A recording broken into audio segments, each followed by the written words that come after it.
Hello everyone, this is Gayatri Manwani and I welcome you all on my YouTube channel. So we are starting a series of topic-wise PYQs of MHT CET 2025 and the first topic which I have picked is differentiation. So now let's get started.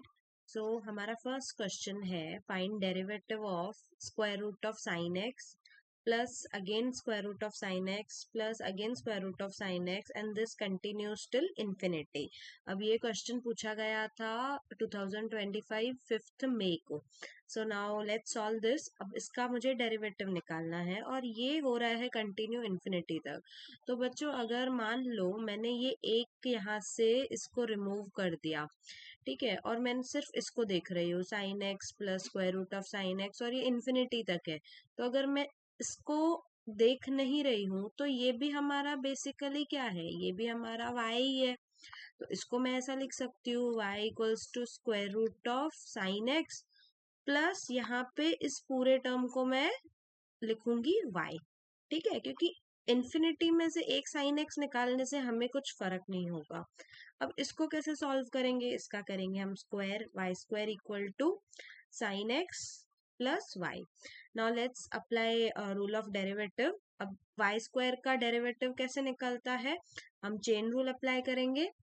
तो y square का derivative 2y और ये जो है इसका derivative dy by dx. Again sine x का derivative क्या होता है बच्चों, cos x होता है.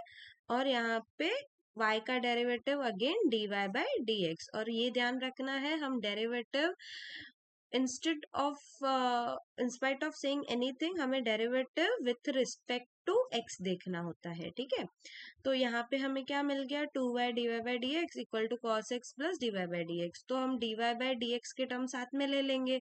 तो this is 2y dy by D X और ये माइनस यहाँ पे क्या है dy बाई डी एक्स और यहाँ बच जाएगा हमारा cos x. अब dy बाई डी एक्स एक साइड कर दो और 2y माइनस 1 एक साइड मतलब कॉमन निकाल दो and this is equal to cos x. तो हमें dy बाई डी एक्स क्या मिला है, this is cos x upon में 2y माइनस 1. अब ऑप्शंस देखो क्या है, यहाँ पे हमारे पास ऑप्शन है D. So D is your correct option. अब हम सेकेंड क्वेश्चन देखेंगे which says the approximate value of 1 upon 2.002 का स्क्वायर. अब बच्चों देखो यहाँ पे आप चाहे तो अप्रोक्सीमेशन का फॉर्मूला लगा सकते हो but that is very time consuming. तो इससे अच्छा इस क्वेश्चन को करते हम ऑब्जर्वेशन से. अब देखो कैसे कर सकते हैं. अब ये इसका स्क्वायर करेंगे तो ये बच्चों क्या होगा, 1/2 का स्क्वायर तो 4 होता है और ये 3 डेसिमल्स हैं. 3 डेसिमल स्क्वायर होने के बाद कितने आते हैं, 6 डेसिमल आते हैं और 2 का स्क्वायर आता है कितना, 4. ठीक है, तो इसका स्क्वायर ये हुआ. अब मुझे एक बात बताओ, अगर मैं बोलूंगी 1/4 तो 1/4 की वैल्यू होती है 0.25. करेक्ट. अब हमारे पास डिनोमिनेटर में क्या है, 1/4 से कुछ ज्यादा है, मतलब 0.0000004 है, मतलब डिनोमिनेटर हमारा 1/4 से कुछ ज्यादा है. तो हमारा जो आंसर आना चाहिए वो हमारा 0.25 से कुछ कम आना चाहिए, लेस होना चाहिए.